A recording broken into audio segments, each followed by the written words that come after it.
А нефтяную столицу Коми украсит новый сквер и памятник комару. Идею создания места отдыха активно продвигают студенты Усинского филиала УГТУ. К проекту подключился и молодежный парламент города. Анастасия Тюрнина побывала на стройплощадке.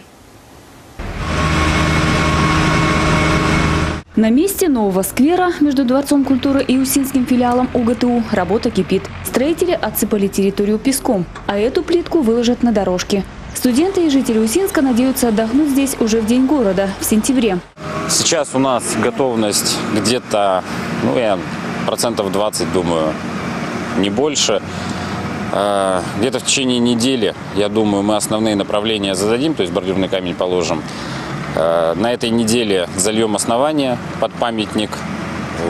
Еще пока не нашли, кто нам бетон предоставит. Начали прокладку кабеля. Пока в сквере трудится только несколько профессиональных строителей и 4 студента. Остальные на практике. Конечно, рук не хватает, хотя все работают с огоньком. Мы как молодежь такая не специализированная. Таскаем песок, месим цемент. То есть помогаем рабочим, плиточникам. Готов и каркас под основание памятника комару. Сейчас металлическое насекомое с элементами ковки и литья делают в Санкт-Петербурге. Осенью студенты высадят в сквере деревья, а ландшафтом займутся уже весной. Анастасия Тюрнина, Анна Скальская, Денис Хузин, телеканал Юрган, Усинск.